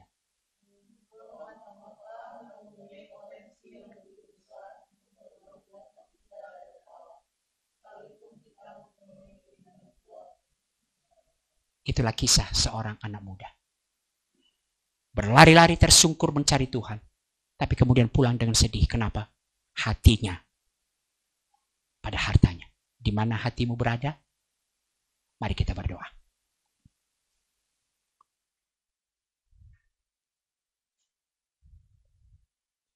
Kiranya Roh Kudus menolong kami untuk memahami dan mengaplikasikan firman Tuhan pada hari ini. Kiranya Tuhan menolong kami. Tanpa anugerah Tuhan, hati kami akan terus tertarik. Hati kami akan kami arahkan kepada harta duniawi. Mengumpulkan harta duniawi. Sekalipun hati dan mulut kami berkata, kami mau mencari dan mengasihi Allah. Kiranya kami ya Tuhan.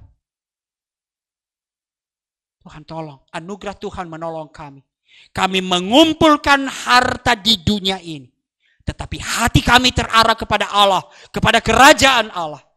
Sehingga ketika kami mengumpulkan harta di dunia ini, itu semua untuk mengumpulkan bagi harta surgawi, yaitu kerajaan Allah. Tolong kami dalam seluruh aktivitas kami, dalam seluruh apapun yang kami kerjakan, profesi kami, secara khusus ketika kami sedang mencari uang, ketika kami sedang memikirkan harta, kiranya kami hanya memberikan nilainya demi kerajaan Allah. Terima kasih ya Tuhan. Terima kasih, kami bersyukur untuk firman Tuhan pada hari ini. Kiranya Tuhan menolong kami. Dalam nama Yesus kami berdoa. Amin.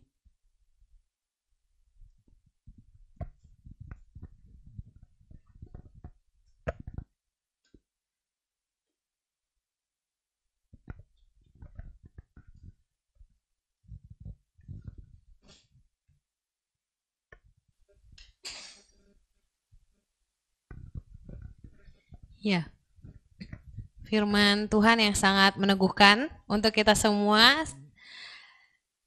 Esensi intinya adalah bukan pada mengumpulkan hartanya, tapi sikap hati kita. Ya, untuk supaya kita lebih mengingat lagi bahwa penawar atau obat dari ketamakan tadi adalah Matius 6 ayat 33 yang menyatakan bahwa tetapi carilah dahulu kerajaan Allah dan kebenarannya, maka semuanya akan ditambahkan kepadamu.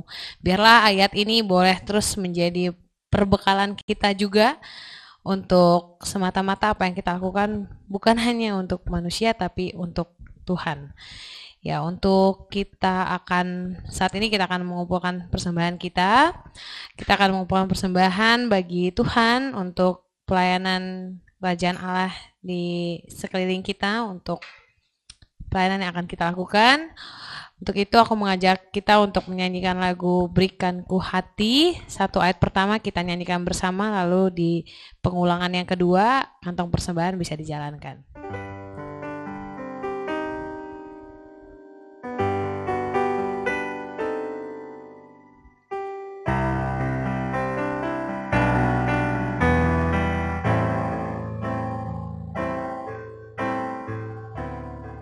Berikanku hati seperti hatimu.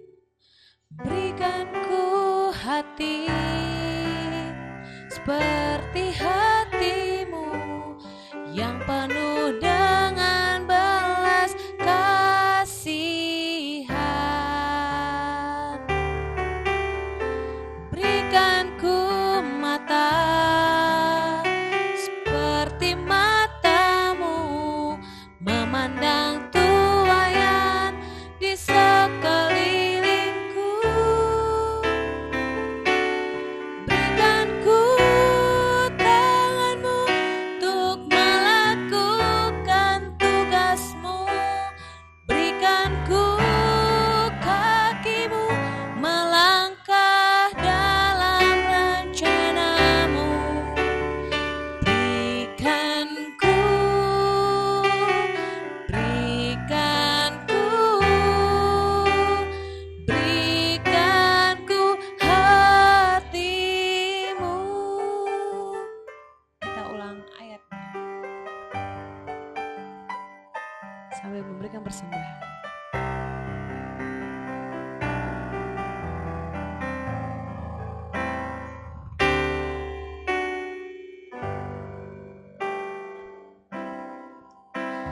Seperti hatimu yang penuh dengan belas kasihan. Berikanku mata seperti matamu memandang tuaian di sekelilingku. Berikanku tanganmu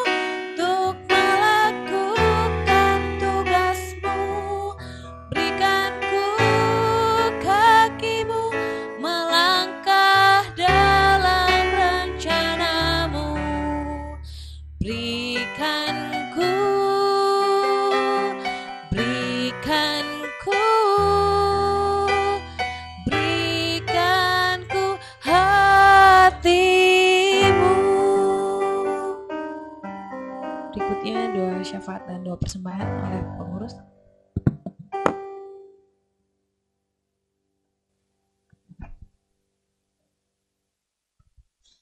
Mari kita berdoa.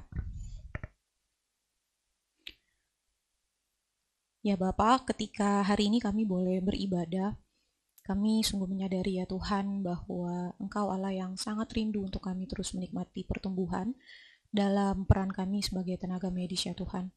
Kami sangat bersyukur ya Tuhan untuk ibadah di hari ini, bagaimana Engkau boleh menganugerahkan para pelayan-Mu. Terima kasih Tuhan ketika Engkau boleh mengizinkan Bang Niko sebagai pembicara, dan juga GG sebagai MC, dan juga Stefanus sebagai pemusik. Kiranya kuasa Allah memberkati setiap pelayan-Mu ini ya Tuhan dalam kehidupan pekerjaan mereka dan pelayanan mereka. Kiranya Tuhan membimbing mereka untuk terus mengenal Allah semakin dalam lagi, sehingga setiap langkah mereka boleh mencintai Allah dan mengasihi Allah dengan setia.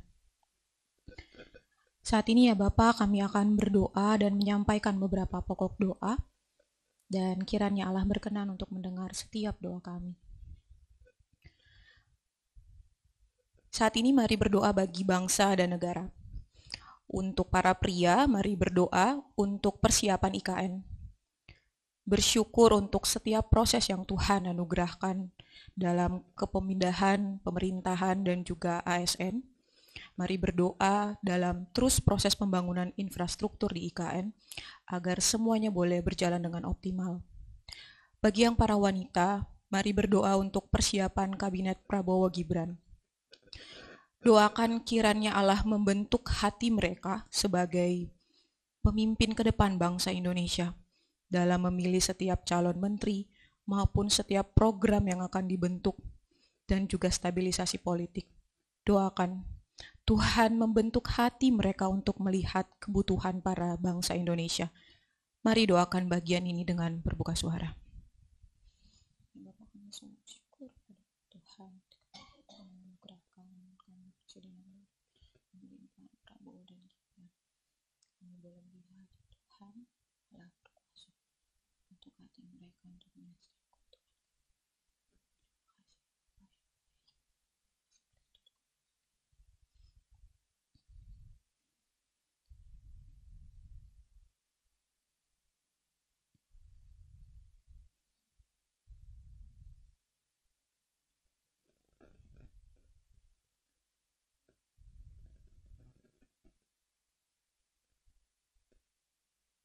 Mari bersama-sama berdoa untuk persiapan Pilkada serentak di 27 November 2024. Berdoa kiranya dalam persiapan Pilkada ini para panitia pelaksana maupun para calon kepala daerah dan juga masyarakat boleh sama-sama berhikmat dalam proses pemilihan kepala daerah, dan doakan juga agar situasi politik dan keamanan di Indonesia tetap kondusif dan tidak terjadi hal-hal kecurangan.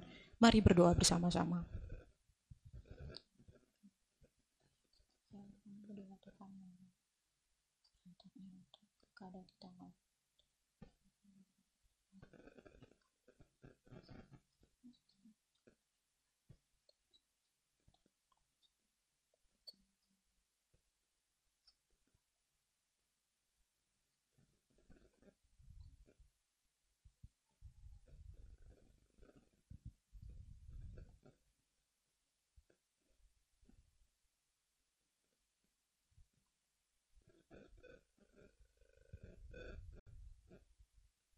Mari bersama-sama berdoa bagi pelayanan gereja dan para gereja. Berdoa kiranya kesatuan hati, visi, dan misi boleh terus sesuai dengan panggilan Allah. Mari juga doakan kiranya seluruh umat Allah boleh menjadi berkat bagi masyarakat dan lingkungan sekitar, serta gereja dan lembaga pelayanan boleh yang mengalami penolakan masyarakat, boleh Allah lindungi dan kuatkan setiap langkah pelayanan mereka. Mari doakan bagian ini dengan bersama-sama.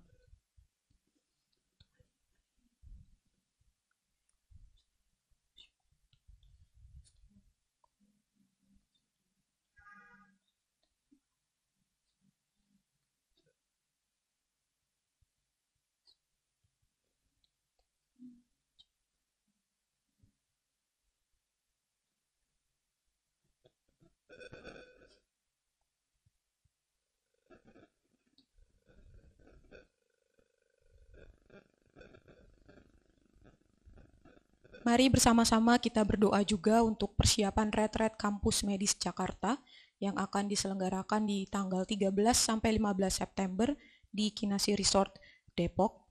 Mari doakan. Doakan buat para panitia, pembicara, dan juga peserta. Kondisi di saat ini masih belum ada peserta yang mendaftar dengan target ada 50 peserta dari 13 kampus medis. Mari berdoa, wahai para alumni medis, doakan kiranya setiap kampus medis memiliki kerinduan yang dalam untuk menikmati RKMJ di tahun ini. Dan kiranya setiap hati boleh berjumpa dengan Allah dalam retret ini. Makin dikuatkan, makin menikmati Allah. Sehingga ketika mereka boleh dibentuk, boleh hadir sebagai alumni di tengah dunia medis, mereka boleh melayani Allah dalam setiap pelayanan mereka sebagai dokter di Indonesia. Mari doakan bersama-sama.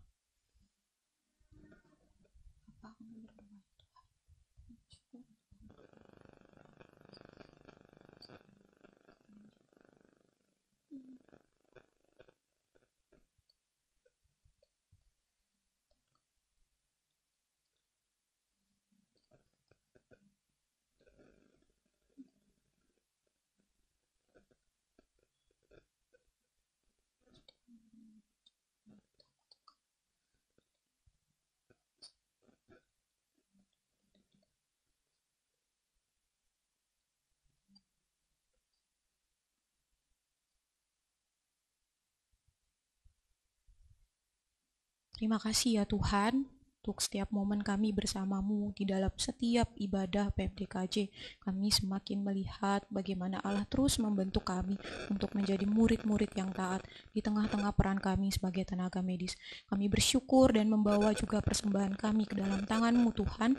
Kau berkati persembahan ini ya Tuhan, sehingga boleh terus menyatakan kerajaan Allah di tengah-tengah setiap pelayanan di PMDKJ ya Tuhan.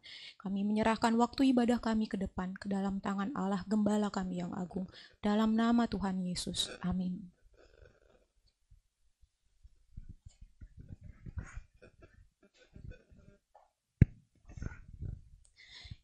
Ya.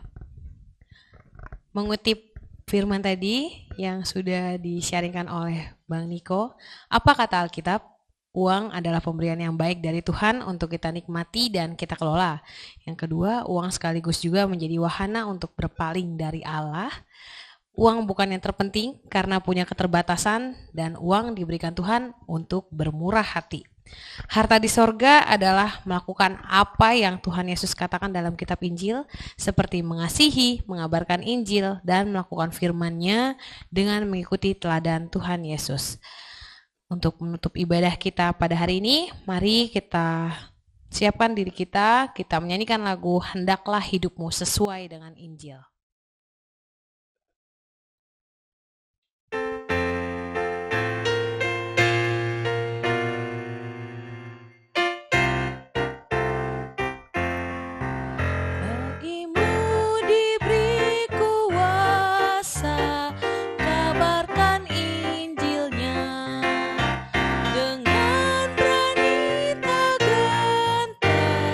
Lawan musuh kita.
Sebelum doa penutup, dengarkanlah firman Tuhan yang meneguhkan kita.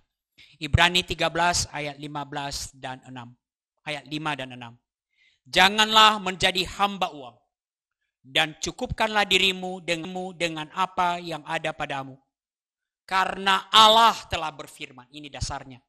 Aku sekali-kali tidak akan mengabaikan engkau, dan sekali-kali tidak akan meninggalkan engkau. Sebab itu dengan yakin kita dapat berkata, Tuhan adalah penolongku, aku tidak akan takut. Apakah yang akan dapat dilakukan manusia terhadap aku? Mari kita berdoa. Kiranya anugerah Tuhan, Roh Kudus menolong kami. Kami terus diperbaharui hati dan pikiran kami untuk betul-betul memiliki sikap hati yang benar akan uang, akan harta duniawi ini.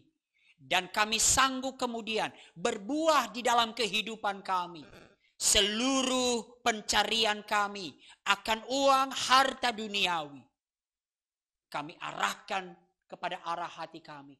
Allah, kerajaan Allah, dan kebenarannya. Kami lemah ya Tuhan. Kami akan terus tergoda. Kami mohon anugerah Allah memampukan kami. Mari kita memohon berkat Tuhan. Semoga Allah, sumber pengharapan, memenuhi kami dengan segala sukacita dan damai sejahtera dalam iman kami. Supaya oleh kuasa Roh Kudus, kami berlimpah-limpah dalam pengharapan. Segala yang kita perlukan. Termasuk kebutuhan keuangan. Apa yang kita makan, apa yang kita minum, apa yang kita pakai, apa yang kita butuhkan di dalam perjuangan mencari kerajaan Allah. Turun atas kita semua. Di dalam nama Bapa, Anak, dan Roh Kudus. Amin.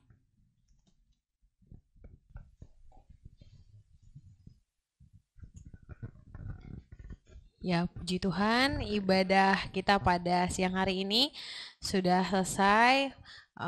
Mungkin teman-teman bisa mengambil waktu teduh dan dilanjutkan dengan warta.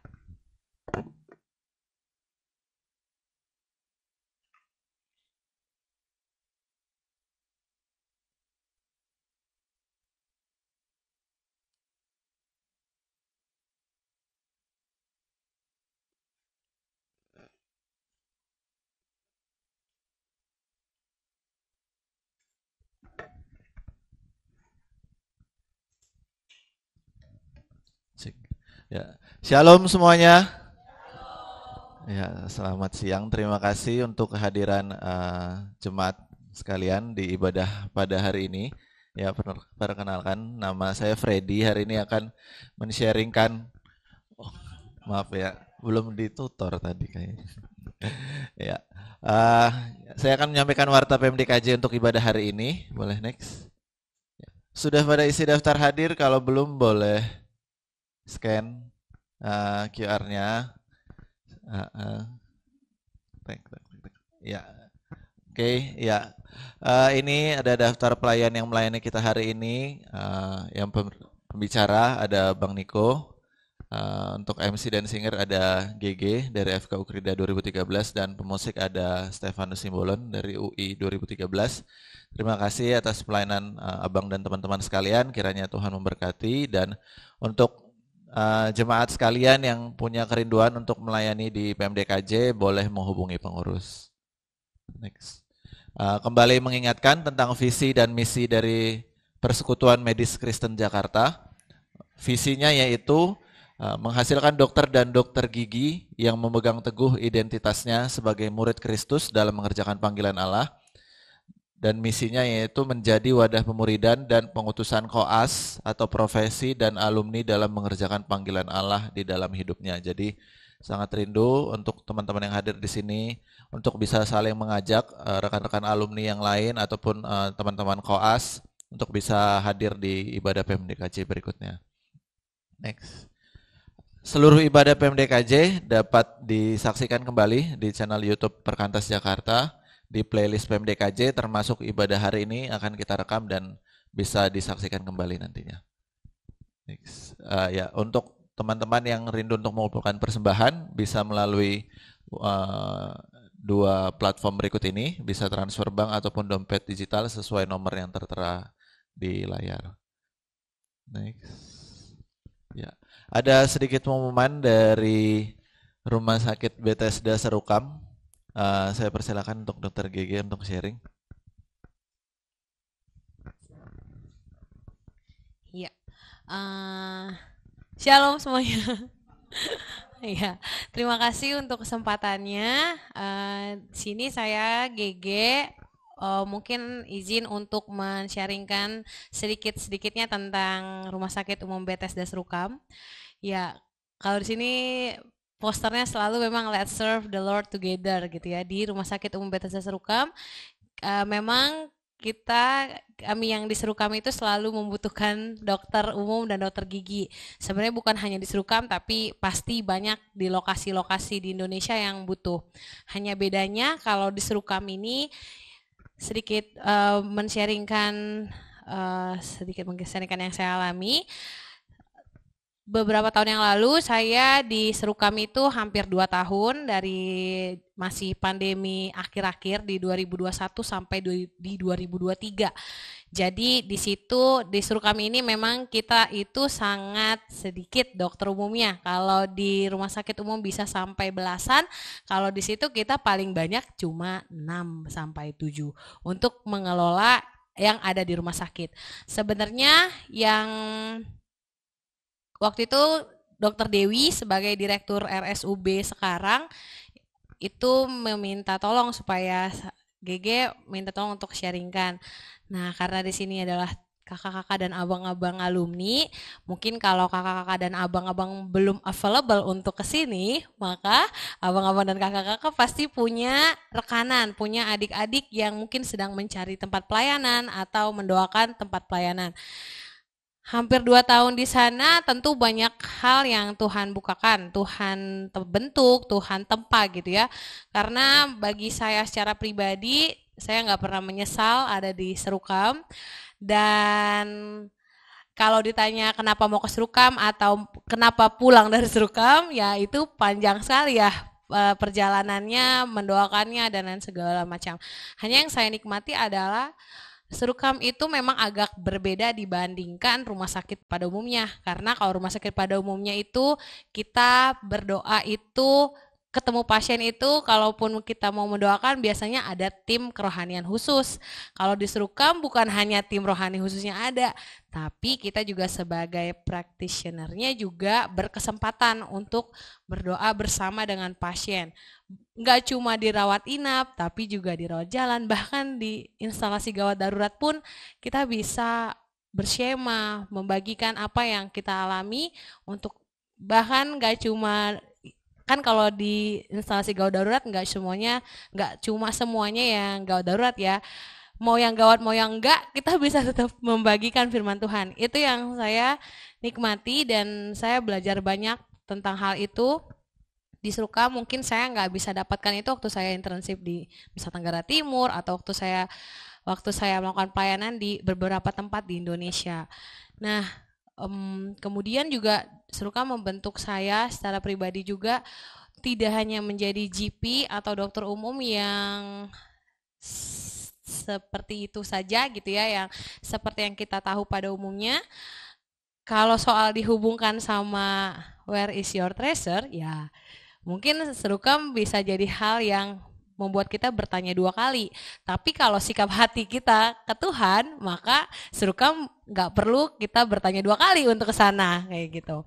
Jadi di sana saya banyak ditempa ya. Saya mengenang Serukam ini sebagai NGD saya secara pribadi, karena kalau NGD kalau kita ingat kisah Raja Daud ketika dia ada di NGD di goanya dan dikejar-kejar sama Raja Saul waktu itu, tapi di situ Tuhan memprovide kebutuhan dia, bahkan di situ dia disiapkan Tuhan untuk ya mengasihi Saul yang walaupun mengejar-ngejar dia, tapi dia tidak ya dalam pencobaan itu, dalam hal itu ya, itu yang saya nikmati juga ya di Serukam ini, ya nggak semuanya mulus-mulus aja.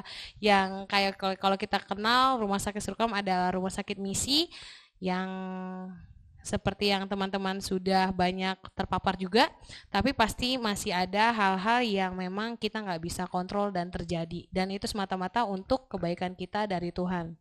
Jadi teman-teman, saat ini dokter umumnya itu, kalau saya update di grup dokter umum itu sekitar 5 dokter umum, dan itu pegawai tidak tetap semua gitu. Dokter-dokter umum yang masih muda-muda, yang baru lulus internship, yang sedang di persimpangan, yang ingin mau kemana, mau jadi dokter seperti apa. Dan kita sangat membutuhkan dokter umum untuk meneruskan pelayanan di sana, di masyarakat pedalaman di Kalimantan Barat. Jadi Serukam itu tidak setingkat dengan kabupaten, tapi dia dusun. Namanya dusun, di situ nggak ada rumah sakit swasta lain, nggak ada rumah sakit umum daerah di daerah Serukam itu. Jadi kalau rumah sakit umum daerahnya itu kita dekat Kabupaten Bengkayang, itu jaraknya 2 jam. Kalau mau ke Singkawang itu jaraknya 1 jam. Itu 1 jam dan 2 jam tanpa ada macet dan lampu merah atau lampu hijau. Jadi memang sejauh itu. Kalau mau ke Pontianak itu jaraknya 6 jam. Jadi kalau mau rujuk pasien sampai ke Pontianak ya 6 jam. Jadi bagaimana kondisinya kalau tidak ada Serukam, maka pasien-pasien di sana nggak tahu mau kemana selain ke puskesmas. Tapi puskesmas kan sifatnya adalah pelayanan primer. Kalau rumah sakit lebih ke sekunder. Jadi teman-teman, mengajak teman-teman juga untuk membayangkan kalau misalnya kebutuhan dokternya tidak terpenuhi, maka ya resikonya ya sulit menjalankan pelayanan di Serukam. Jadi ketika membayangkan ini, saya membayangkan lagi akses fasilitas kesehatan di masyarakat di dusun tersebut. Ketika memang satu sisi kalau dokternya kedikitan, ya kepala jadi kaki, kaki jadi kepala ya, jaga terus. Tapi satu sisi lain kalau memang kita menyerah dengan kondisi itu, maka lebih banyak lagi pasien-pasien yang tidak mendapatkan akses pelayanan. Jadi semoga teman-teman bisa terbuka, mau mendoakan setiap teman-teman atau rekanan yang lain yang sedang mencari tempat pelayanan. RSUB Serukam sangat terbuka untuk itu, dan pasti akan banyak belajar, gak hanya banyak bekerja, tapi banyak belajar di sana. Mungkin itu saja titipan dari Dr. Dewi yang ingin disampaikan. Terima kasih.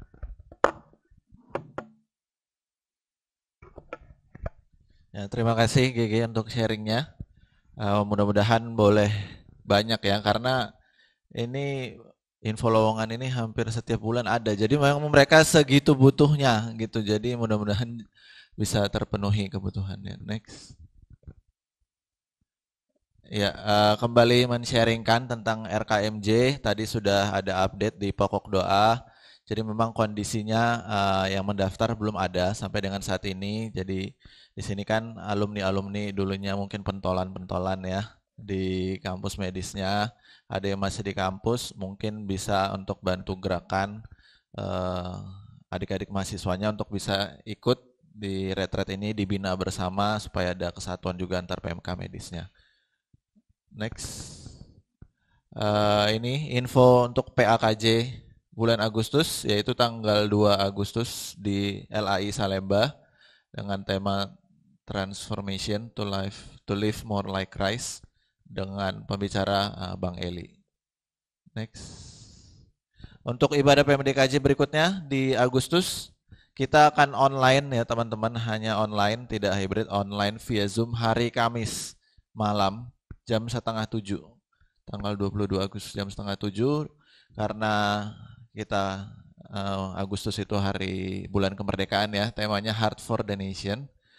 Dan dilanjutkan di bulan berikutnya, kita tidak akan ada ibadah, tapi kita akan ada pelayanan bersama ke Sukabumi di hari Sabtu tanggal 28 September. Buat teman-teman yang rindu untuk terlibat, boleh menghubungi pengurus. Di sana kita akan melayani fokusnya mahasiswa-mahasiswa Papua yang berada di Sukabumi. Next. Ya, mungkin sekian warta hari ini. Terima kasih udah mendengarkan.